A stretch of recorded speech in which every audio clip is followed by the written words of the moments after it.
प्यारे बच्चों, हिंदी की कक्षा में आप सभी का स्वागत है। मैं डॉक्टर चारुशीला सिंह दान भाग 2 के साथ आपके समक्ष। बच्चों, ये पाठ आपके लिए नया नहीं है। आपने प्रथम भाग पढ़ लिया है। प्रथम भाग को पढ़ते हुए आपने ये जाना था कि कवि का जीवन कैसा रहा। बहुत संघर्षपूर्ण जीवन रहा। परिस्थितियां कभी सामान्य नहीं रहीं सूर्यकांत त्रिपाठी निराला जी के लिए, लेकिन परिस्थितियां कैसी भी रहीं, सृजन लेखन कभी रुका नहीं, कभी ठहरा नहीं। तुषारापात होते रहे, पत्नी का विछोह, फिर पुत्री का विछोह, लेकिन सृजन नहीं रुका। वो चलता रहा, अनवरत चलता रहा, और उसके कारण वो न होकर भी आज हम सभी के बीच में है। मानव के मर्म को, उसकी पीड़ा को, उसकी संवेदना को जितने ढंग से, जिस प्रभावपूर्ण तरीके से उन्होंने दान में ही प्रस्तुत कर दिया है, हम और आप एक अनुमान लगा सकते हैं कि कैसा होगा कवि का विपुल साहित्य। हमने अध्ययन के क्रम में जीवन और साहित्य की परिचय जब हमने पढ़े, तो उस क्रम में हमने और आपने ये जाना था कि आपका जो क्षेत्र है लेखन का, वो गद्य में भी है और पद्य भी, लेकिन वस्तुतः है आप कवि हैं और हम आप काव्य ही पढ़ रहे हैं। कवि में भी कौन सा रूप? आप जन कवि हैं। और ये जो दान शीर्षक कविता है, इसमें उन्हीं भावों को हम पढ़ रहे हैं जो आम जनमानस के हैं, जो पीड़ितों के हैं, जो वंचितों के हैं, जो शोषितों के हैं। तो आइए बच्चों, अविलंब चलते हैं अपने मुख्य विषय की ओर। बच्चों, पाठ के मूल भाव से आप पूरी तरह परिचित हो चुके हैं, क्योंकि पिछले अंश में आपने पढ़ा है, जाना है, लेकिन पुनः एक बार आपकी स्मृति को फिर से चटक कर रही हूं। ध्यान दें, पाठ का मूल भाव क्या था? प्रातःकालीन सौंदर्य का वर्णन। और उसके बाद जब हम आगे बढ़ते हैं, जो मुख्य केंद्रीय भाव है वो तो ढोंग पर व्यंग ही है। उन ढोंगी दानियों पर व्यंग किया गया है जिनके हृदय में दया लेश मात्र भी नहीं है, तथा जो धर्म के नाम पर केवल दान का ढोंग करते हैं। हमने कुछ अंश पढ़ा था, तो ये जो प्रभात वर्णन भी है, आप देखें कि कवि टहलने निकले। आपने यहां से इतना शुरुआत किया कि प्रभात का वर्णन है और कवि टहलने निकले हैं। वो गोमती के पुल पर आ गए हैं और वहां से वो क्या देख रहे हैं? एक बहुत ही छोटी घटना, सामान्य, जहां तक आम जनमानस नहीं पहुंच पाता, लेकिन कवि का मानस, कवि का सृजन, उसकी सोच, उसकी पीड़ा, उसकी चिंता आम जनमानस के प्रति, और सबसे ऊपर कवि की लेखनी की वजह से उसकी एक बड़ी जिम्मेदारी, जिसका निर्वहन कवि ने किया है, बड़ी ही जिम्मेदारी से, बड़े ही प्रभावपूर्ण ढंग से किया है। हम और आप प्रभावित हुए बिना नहीं रह सकते। विषय बहुत ही पुराना है, चिरपरिचित है, लेकिन जिस सलीके से, जिस ढंग से वो रखा गया है, वो मथ देता है हमारे और आपके हृदय को, हमारे और आपके मानस को। बच्चों, कहते हैं कि कविता जो है वो भावनाओं की प्रसूति है, कि जब भावों का वेग निकलता है, उसका एक प्रसव है जो कविता के रूप में फूट पड़ता है। चाहे ये तमसा के तट पर स्नान करने वाले वाल्मीकि रहे हों या गोमती के पुल पर खड़े निराला। आइए चलते हैं और दान को देखते हैं कि आखिर कवि क्या बताना चाहते हैं, क्या पहुंचाना चाहते हैं, ऐसा कौन सा संदेश है। तो सीधे सीधे बच्चों आइए, अब हम चलते हैं वहां गोमती के उस पुल पर जहां से ये सर्जना हमारे समक्ष आई। हमने इतना पढ़ लिया था कि प्रभात का वर्णन है, कभी टहलने गए हैं, घूम टहल के वो आ गए हैं, पुल पर खड़े हैं और वो कौन सा दृश्य देख रहे हैं। आइए देखते हैं, अब उस मर्म की तरफ चलते हैं जो कवि के अंदर से, हम सब के अंदर जग जाने के लिए पंक्तियां सृजित हुई हैं। देखिए कि आपने देखा, पुल के ऊपर तक की बात हुई थी कि वो वहां आए हैं और देख रहे हैं कि एक भिखारी बैठा है, पुल के ऊपर बहुत सारे बंदर। अब वो दृश्य आपके समक्ष आ रहा है जो भाव वस्तुतः कवि बताना चाहते हैं। हमने यहां तक पढ़ा था कि मानव जो है वो ईश्वर की श्रेष्ठ सर्जना है वो धन्य है, वो श्रेष्ठ है, वो भाग्यशाली है, उसके पास ऐसा सब कुछ है जो इस धरती पर जितना भी कुछ है उसका भोग करने वाला मनुष्य होता है। यहां तक आपने पढ़ा था कि मनुष्य श्रेष्ठ है, धन्य है, ईश्वर की श्रेष्ठ कृति। अब उसके बाद हम देख रहे हैं कि अब कवि क्या कहना चाह रहे हैं। ध्यान दे बच्चों। फिर देखा उस पुल के ऊपर बहुसंख्यक बैठे हैं वानर। ध्यान दे। एक और पंथ के कृष्ण काय, कंकाल शेष नर मृत्यु प्राय।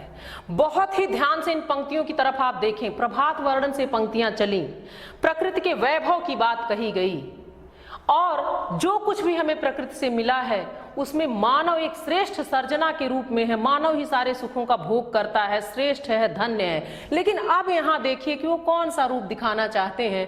फिर गोमती के उस पुल से खड़े हुए कवि ये सारी बातें कह रहे हैं, देख रहे हैं, महसूस कर रहे हैं। और अब देखिए क्या कहते हैं। फिर देखा उस पुल के ऊपर बहुसंख्यक बैठे हैं वानर। फिर कभी क्या देखते हैं कि पुल के ऊपर जो है बहुत बड़ी संख्या में, मतलब बहुत ज्यादा बंदर वहां पर बैठे हुए हैं। तो देखिए पुल के ऊपर वानर बैठे हैं। एक और पंथ के कृष्ण काय, कंकाल शेष नर मृत्यु प्राय। लेकिन सड़क के दूसरी तरफ एक और, मतलब जो रास्ता चल रहा है, जो मार्ग है, उसके एक तरफ एक और पंथ मतलब रास्ता के कृष्ण काय, काय मतलब शरीर, काया, और कृष्ण मतलब काला। ध्यान दीजिए, एक और पंथ के कृष्ण काय कि जो रास्ता है उसके एक तरफ एक काले शरीर वाला, काले रंग का कंकाल शेष नर मृत्यु प्राय, कि एक ऐसा नर मतलब व्यक्ति, एक ऐसा व्यक्ति है, एक ऐसा मनुष्य है जो सिर्फ कंकाल शेष, जिसके पास, जिसका जो शरीर है वो सिर्फ हड्डियों का ढांचा जैसा दिख रहा है, मृत्यु प्राय। ऐसा लग रहा है कि बस वो मरने वाला है, जान उसमें ना हो, सिर्फ हड्डियों का ढांचा रह गया है। बैठा सशरीर दैन्य दुर्बल, वो अपने सशरीर कहा गया। ध्यान दीजिए, कवि के एक एक शब्द, एक एक वर्ण बहुत ही अंदर तक गहरे उतर जाने वाले हैं। इन भावों को समझिए, इनके मर्म को समझिए कि वो क्या कह रहे हैं। बैठा सशरीर दैन्य दुर्बल, भिक्षा को उठी दृष्टि निश्चल। अब देखिए, क्योंकि वो पंडित जी ऊपर आ गए हैं और ये देख रहे हैं कि पुल के एक तरफ क्या है और दूसरी तरफ रास्ते पर कौन बैठा हुआ है, भिक्षुक बैठा है, भिखारी बैठा है, और ये उसका वर्णन है। आप देखिए कि मांगने वाला भी कैसा है, किस तरह का है। ये कहने का मतलब कृष्ण का है कि कोई कांति नहीं रह गई है, क्योंकि हड्डियों का सिर्फ वो ढांचा है, कंकाल शेष मृत्यु प्राय। ये देखिए कि ये जो व्यक्ति है जिसको बताया जा रहा है कि बैठा सशरीर दैन्य दुर्बल, जो सशरीर, जो अपना शरीर लेकर बैठा तो है, लेकिन वो कैसा है, दैन्य दुर्बल। वो दुखी है, बहुत दुबला पतला है, सिर्फ हड्डियों, कंकाल से सिर्फ हड्डियों का ढांचा दिख रहा है, और वो काले रंग का है, मृत्यु प्राय। और ऐसा लग रहा है कि बस वो, कि जीवन है तो वो जीवंतता नहीं दिख रही है, बिल्कुल मरे हुए से कहना कि बिल्कुल श्रीहीन हो चुका है, क्योंकि वो बहुत दुर्बल है, बहुत दुबला है। भिक्षा को उठी दृष्टि निश्चल, निश्चल मतलब स्थिर, अचल। भिक्षा, कुछ पाने की कामना से, ऐसे इतनी विशेषताओं से जो युक्त है, जो उसकी दयनीय स्थिति को दर्शा रहा है, इस तरह का वो जो भिक्षुक है, उसकी दृष्टि जो है, उसकी आंखें जो है वो उठी निश्चल। और कैसे, अपलक होना, स्थिर हो जाना, कि बिल्कुल इस उम्मीद में, इस आस में कि अब कुछ मुझे मिलेगा। अति क्षीण कंठ है तीव्र श्वास, जीता ज्यों जीवन से उदास। ध्यान दे बच्चों, अति क्षीण कंठ है, जो उस आवाज है उसकी, कंठ। आप जानते हैं कि अगर हम भूखे रहें, कुछ ना खाएं, तो आप ये महसूस करते हैं कि जो आवाज है वो गले से निकल नहीं पाती। तो वो इतना दुर्बल है, इतना दीन है, उसकी स्थिति इतनी इस तरह की हो गई है कि वो बोलकर, कहकर मांग भी नहीं पा रहा, उसकी आवाज इतनी हल्की है कि सुना नहीं जा सकता। अति क्षीण कंठ, जो उसका कंठ है, जो उसकी आवाज है, बहुत क्षीण हो गई है, उसमें कोई दम अब नहीं रह गया है। तीव्र श्वास, और जो उसकी सांसें हो बहुत तेज चल रही हैं, कमजोर है, वो बहुत कमजोर है। जीता ज्यों जीवन से उदास, और उस व्यक्ति को वो व्यक्ति कौन है? भिक्षुक। उसको देखकर ऐसा लग रहा है जीता ज्यों जीवन से उदास, जैसे वो जीवन से उदास होकर बस इसी तरह जिए जा रहा है। बच्चों ध्यान से देखिए कि इन पंक्तियों के साथ साथ कवि का क्या उद्देश्य है, वो क्या बताना चाह रहे हैं।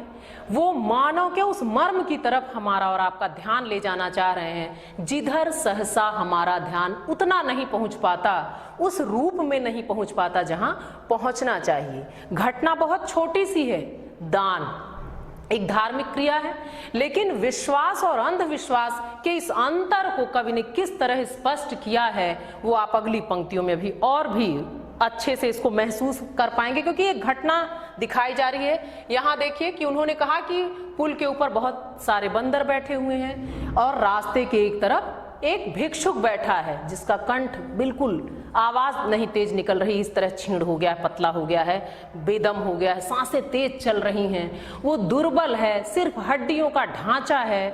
अब आगे कवि क्या बताना चाह रहे हैं आइए देखते हैं, क्योंकि उत्सुकता लगातार बनी हुई है कि आखिर कवि क्या कहना चाह रहे हैं। शीर्षक है दान, और अभी तक हमने तो दान से जुड़ा हुआ कुछ ऐसा देखा नहीं। आइए जानते हैं, ये जिज्ञासा, ये उत्सुकता जो बनी रहती है, ये कवि की विशिष्टता है, उपलब्धि है, और ये बनी रहनी चाहिए। यही वो अनुराग है, राग है कि हम जुड़ गए हैं और अब हम जानना चाह रहे हैं कि आगे क्या होने वाला है। ध्यान से देखें इधर, ढोता जो वह कौन सा शाप, प्रश्नवाचक है बच्चों, ध्यान दें, भोगता कठिन कौन सा पाप। अब उस भिक्षुक को देखकर, उस भिखारी को देखकर जो बैठा है, जो अति दुर्बल है, ढोता जो वह कौन सा शाप, कि आखिर कौन सा शाप मिला है जिसको वह ढो रहा है, भोग रहा है। भोगता कठिन कौन सा पाप, और ऐसा कौन सा पाप उसने कर दिया है कि जो इस तरह से इतने कठिन दिनों को वो भोग रहा है। बच्चों अक्सर हमसे कहा जाता है कि हम सभी, और इस कविता के शुरुआत में भी आपने यही पढ़ा जब प्रकृति का वर्णन था, कि हमने जो किया अच्छा या बुरा वही हम भोगते हैं। यहां तक भी हमने पढ़ा है कि हम संचित पूर्व जन्म के जो संचित कर्म हैं उनको भी भोगते हैं, और आगे जो आने वाला है, हमने आज क्या किया है इसको भी हम भोगते हैं। कि पिछला जन्म भी, ये कई तरह की मान्यताएं हैं, लेकिन आप यहाँ देखें कि आखिर ये मन में उठा कि कौन सा शाप है जिसको वो ढो रहा है, क्यों ऐसी स्थिति उसकी है। आखिर ईश्वर तो एक है, वो उसको भी देख रहे हैं और जो धनाढ़ हैं उन्हें भी देख रहे हैं। भोगता कठिन कौन सा पाप, कि उसने ऐसा कौन सा पाप कर दिया है कि वो भोग रहा है इतनी कठिनता, ऐसा जीवन। आगे देखें, यह प्रश्न सदा ही है पथ पर सदा मौन इसका उत्तर। बहुत बड़ी बात कि अगर इस तरह के प्रश्न उठते हैं, कवि कह रहे हैं कि ऐसा प्रश्न बार बार, पथ मतलब उस रास्ते पर आने जाने वाले लोगों के मन में उठ रहा है। कौन सा प्रश्न, कि कौन सा शाप है जिसके कारण वो इस तरह है, आखिर कौन सा पाप उसने कर दिया है कि इस तरह भोगना पड़ रहा है। ये एक प्रश्न आने जाने वाले लोगों के मन में उठ रहे हैं, लेकिन पर सदा मौन इसका उत्तर, लेकिन इसका उत्तर किसी के भी पास नहीं है कि आखिर क्या कर दिया है उसने। ये मौन है, मौन कहने का मतलब कि उसका कोई भी उत्तर नहीं है कि क्यों वो इतनी दयनीय स्थिति में है।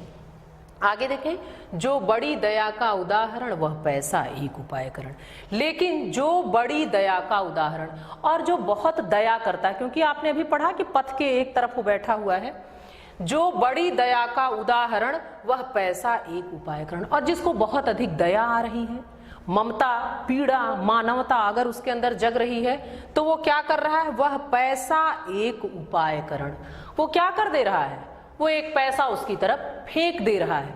सिर्फ इतनी मदद कि अगर मन में दया, करुणा, ममता के भाव जग रहे हैं तो क्या कर रहा है अगला, सिर्फ एक पैसा उसकी तरफ उसने फेंक दिया। बस इतना ही कर रहे हैं कि जो बड़ी दया का उदाहरण, जिनका उदाहरण दिया जा रहा है कि वो बहुत दयावान है, जिनके मन में दया के भाव जगे हैं, उन्होंने सिर्फ इतना किया कि एक पैसा उसकी तरफ फेंक दिया। अब आप बच्चों सोचें कि इस तरह कवि चल रहे हैं, कितनी मार्मिक पंक्तियां हैं, अंतर मन को किस तरह मथ देने वाली हैं। जब निराला के काव्य की बात होती है, उनके व्यक्तित्व की बात होती है, उनके मार्मिक चेतना की बात होती है, जो प्रगतिवादी चेतना कही गई है वो आपको दिख रहा है कि किस तरह शोषितों के प्रति, पीड़ितों के प्रति कवि का हृदय तरह तरह के प्रश्नों को उठा रहा है। आगे आइए देखते हैं कि अब कवि इसमें और क्या बताना चाहते हैं। देखें, मैंने झुक नीचे को देखा तो झलकी आशा की रेखा। अब देखिए यहां तक हो गया कि कवि घूम कर आए, तरह तरह के प्रश्न है मन में, प्रभात का मनहर वर्णन है और घूम के आते हैं और फिर मनुष्य श्रेष्ठ है, धन्य है, बार बार जोड़ रही हूं क्योंकि आप देखें कवि चले कहां से, प्रभात के मनोहारी वर्णन से, फिर किस पे आ गए, प्रकृति से जो कुछ भी हमें और आपको मिला है, जो हम भोग रहे हैं अपने प्रयास से अर्जित करके या बिना प्रयास, क्योंकि प्रकृति को सदया भी कहा गया था, ये याद रखें आप।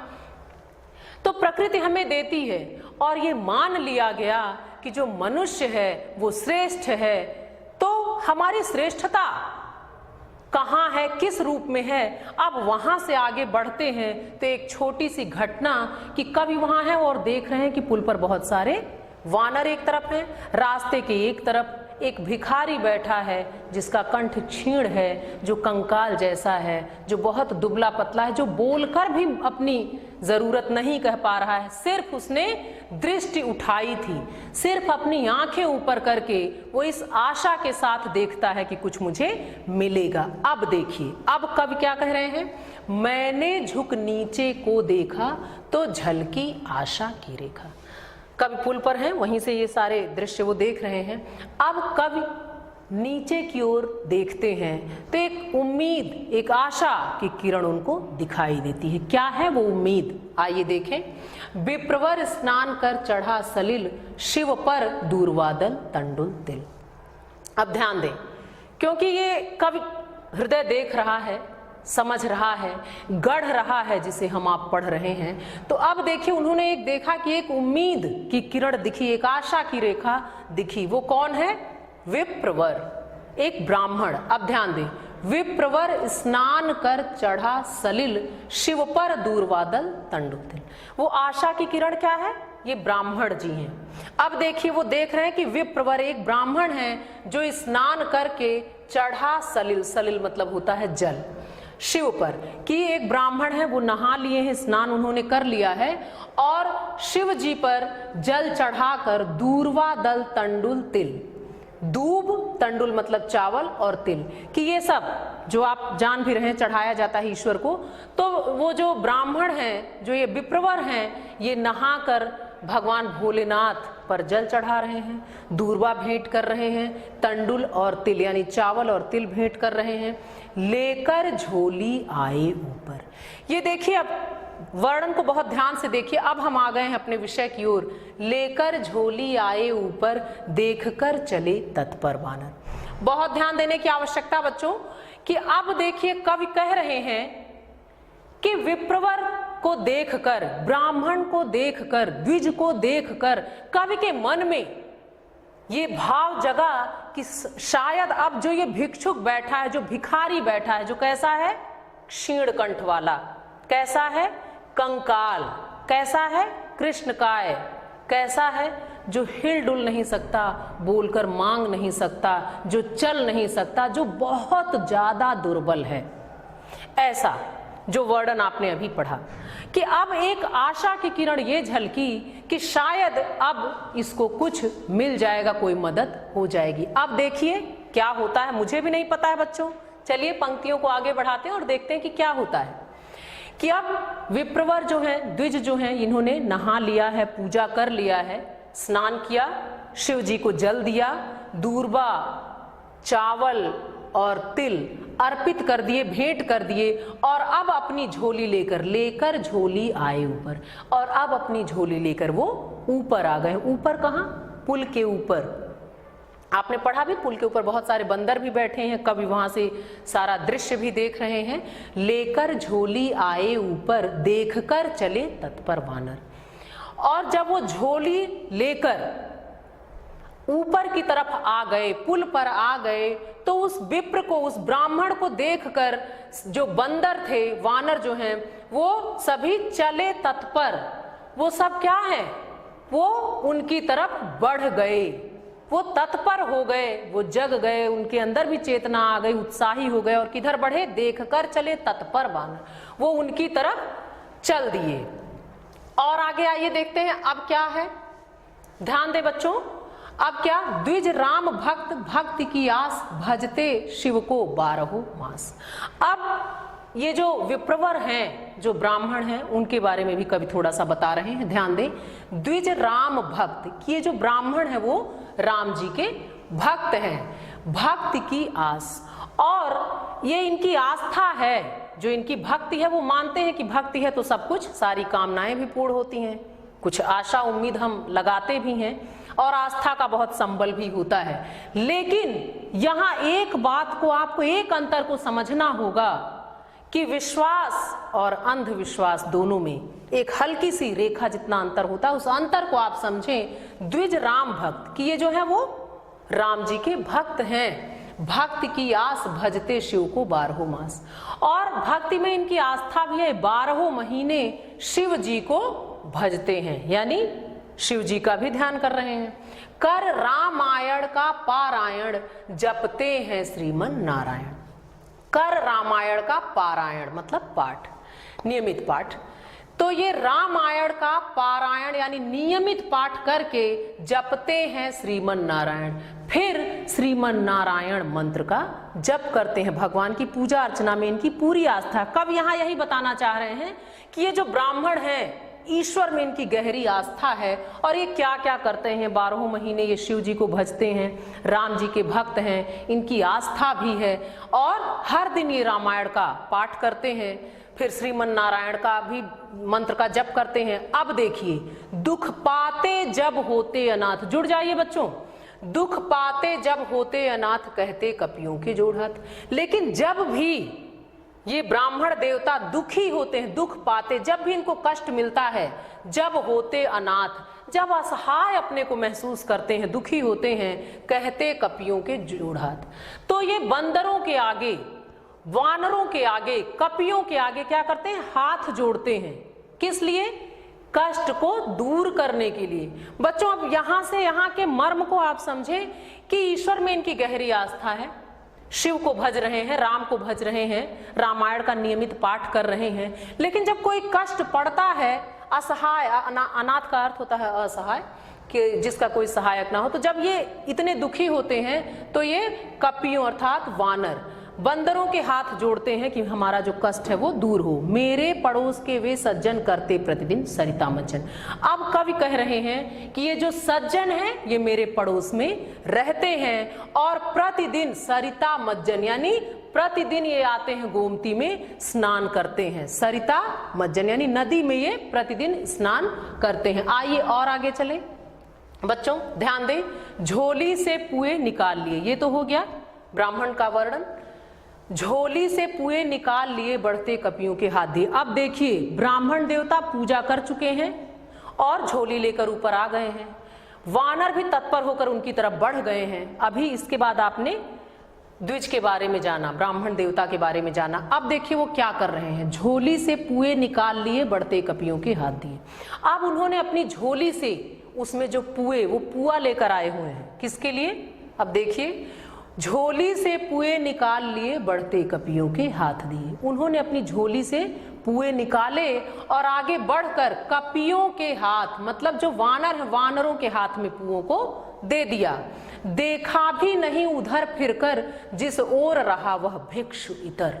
ध्यान दे बच्चों कि वानरों के हाथ में इन्होंने पुए दे दिए आगे बढ़कर, लेकिन देखा भी नहीं उधर फिरकर, उस तरफ घूम कर फिर कर देखा भी नहीं जिस ओर रहा वह भिक्षु इतर, जिधर वह भिखारी बैठा हुआ था, जिसकी स्थिति अत्यंत ही दयनीय है। चिल्लाया किया दूर दानव, बोला मैं धन्य श्रेष्ठ मानव। दानव का अर्थ होता है राक्षस। और जब उन्होंने वानरों के हाथ में पुए दे दिए और देखा भी नहीं उधर फिरकर जिस ओर रहा वह भिक्षु इतर, और जिधर वो भिखारी बैठा हुआ उधर इन्होंने एक बार भी पलटकर देखा नहीं। किसने? ब्राह्मण देवता ने। और फिर चिल्लाया किया दूर दानव, और फिर बोले कि दूर दानव की जो राक्षसी वृत्तियां थीं, जो परेशानियां थीं, जो कष्ट थे, वो सब अब मुझसे दूर हो गए। क्यों? क्योंकि इनकी ये आस्था थी कि इन्होंने वानरों को पुए दे दिए, तो जो इनका कष्ट था, जो पीड़ा थी, वो सब दूर हो गई। और इन्होंने कह भी दिया, चिल्लाया किया दूर दानव, कि अब मैंने वो जो दानवी, जो राक्षसी प्रभाव थे मुझ पर आ गए थे, जो कष्ट, जो पीड़ा, जिसकी वजह से मैं परेशान था, दुखी था, अशांत था, अब मैंने उसको दूर कर दिया। बोला मैं धन्य श्रेष्ठ मानव। और इतना सुनने के बाद, बोला मैं, ये कवि की बात है, कवि कह रहे हैं सब, कि इतना सब कुछ सुनने देखने के बाद बोला मैं धन्य श्रेष्ठ मानव। देखिए ये व्यंग है बच्चों। तो कवि कहते हैं कि बोला मैं, कि मैं अनायास ही मैं बोल पड़ा धन्य श्रेष्ठ मानव, कि जो मानव है निसंदेह वो धन्य है और श्रेष्ठ है। बच्चों एक प्रश्न कवि छोड़ रहे हैं आपके लिए, हमारे लिए, हम सभी के लिए। क्या ये सोचने का विषय नहीं है? क्या ये गंभीर नहीं है? आप अवश्य मनन करें, चिंतन करें, सोचें और जग जाएं, क्योंकि आप जानते हैं कि ऐसी सर्जना ही ईश्वर ने हमारी की है और जानवरों की ऐसी की है। एक बंदर तो छीन कर भी खा सकता है। एक छोटा सा प्रसंग मैं अपने मन से ऐसे भी कह रही हूं, और आप सोचें कि एक वानर अगर आ जाए और कुछ आपके हाथ से छीन के ले जाए तो अपराध की श्रेणी में नहीं आता, लेकिन एक मानव, एक मनुष्य अगर कुछ छीन के ले जाता है तो अपराधी कहा जाता है। तो यहाँ कुछ मानव के भी तो दायित्व हैं, और आप श्रेष्ठ कहे गए हैं, तो आप अपने दायित्व बोध के प्रति सजग हों, दान के वास्तविक स्वरूप को समझें कि दान सिर्फ दे देने भर से ही इतिश्री नहीं हो जाती है। इसके मर्म को समझें कि उचित कहाँ था, वो उपयुक्त दान, वो श्रेष्ठ दान, उपयोगी दान कौन सा होता, वानर को पुए खिलाना या उस भिक्षुक को खिला देना। ये प्रश्न कवि का है, ये व्यंग है, इसको आप समझें और अपने जीवन में भी एक नई राह तलाशें, क्योंकि ये प्रश्न वहां था, आज भी बना हुआ है। आइए बच्चों आगे चले। काव्यगत सौंदर्य देखें इन पंक्तियों का। कवि ने अंधविश्वासी मानव की धार्मिक ढोंग पर व्यंग किया है। भाषा साहित्यिक खड़ी बोली है, शैली व्यंग्यात्मक है, रस जो है वो शांत है, अलंकार अनुप्रास। आइए और आगे चलें, व्याख्या के प्रारूप से परिचित हूं। वैसे आपने तो ये सब कुछ जान लिया है, लेकिन बार बार कई बार जब आप जानते हैं, सुनते हैं, समझते हैं, पढ़ते हैं और देखते हैं, तो ये सारी चीजें आपकी स्मृति पटल पर अंकित हो जाती हैं। इसलिए ध्यान दें बच्चों, व्याख्या का प्रारूप ये आपकी परीक्षा में पूछा भी जाता है। सबसे पहले हम संकेत डालते हैं, उसके बाद आद्यंत, ये आपको समझाने के लिए लिखा गया है, आदि और अंत। तो जो पहला था वही अंश मैंने लिया है, निकला पहला आवेश चपल। इससे ये बताया जाता है कि हमने किन पंक्तियों को, किस खंड को, किस भाग को व्याख्या के लिए चुना है। संदर्भ, प्रस्तुत व्याख्या काव्यांश हमारी पाठ्य पुस्तक हिंदी के काव्यखंड में संकलित सूर्यकांत त्रिपाठी निराला जी द्वारा रचित दान शीर्षक कविता से अवतरित है। बच्चों आप जानते हैं, पर पुनः बता रही हूं कि संदर्भ जो है वो कभी नहीं बदलता, क्योंकि इसके माध्यम से हम पाठ और उसके रचयिता के बारे में बताते हैं। लेकिन जैसे जैसे ये बदलेगा, ये पंक्तियां बदलेंगी, प्रसंग बदलता जाता है। इन पंक्तियों के प्रसंग को देखें। उपर्युक्त पंक्तियों में प्रातःकालीन सौंदर्य का वर्णन किया गया है। आइए थोड़ा और आगे चलें। कुछ कठिन शब्दार्थ आए थे, उनके अर्थ एक बार पुनः देखते हैं। कृष्णकाय, काले शरीर वाला, क्षीण दुबला पतला, सलिल पानी, तंडुल चावल, पारायण नियमित पाठ, द्विज ब्राह्मण। आइए अपने अभीष्ट की ओर आते हैं। आंतरिक मूल्यांकन। बच्चों आप सभी जानते हैं कि हर कर्म का, जैसा कि आपने अभी इस पाठ को ही पढ़ते हुए जाना कि दान एक धार्मिक क्रिया है, लेकिन वो किस तरह से और कितनी उपयोगी सिद्ध हुई हमने इस कविता के माध्यम से पढ़ा, सीखा, समझा और जाना। तो हर कार्य के पीछे भी कुछ उद्देश्य निहित होते हैं, हर पाठ के पीछे भी होते हैं, और उसकी परीक्षा आइए इस पाठ के माध्यम से हमने क्या जाना, आंतरिक मूल्यांकन के माध्यम से हम करते हैं। स्वयं भी आप अपनी परीक्षा इस माध्यम से कर सकते हैं। देखें कुछ प्रश्न जो आपको स्वयं से करने हैं। निराला जी का संक्षिप्त परिचय देते हुए उनकी काव्य कृतियों पर प्रकाश डालिए। दूसरा देखें, निराला जी की दान कविता का मूल पाठ मूल भाव अपने शब्दों में लिखिए। बच्चों देखिए, मूल भाव पे चर्चा तो हुई है, लेकिन अभी जो मैंने बताया वो मेरी तरफ से कहा गया। आपने पूरी कविता पढ़ ली, अब इसका जो मूल भाव है, जो आपने इस पाठ को पढ़कर समझाया जाना है, उसे अपने शब्दों में लिखें। संप्राप्ति, हमने और आपने क्या पाया? हमने और आपने ये जाना कि दान कितना सार्थक होना चाहिए, कैसा होना चाहिए, किस दिशा में होना चाहिए, और वास्तविक दान में, ढोंग में, विश्वास और अंधविश्वास में कितना अंतर होता है। इस समझ को हम और आप इस पाठ के माध्यम से विकसित कर सके हैं। धन्यवाद।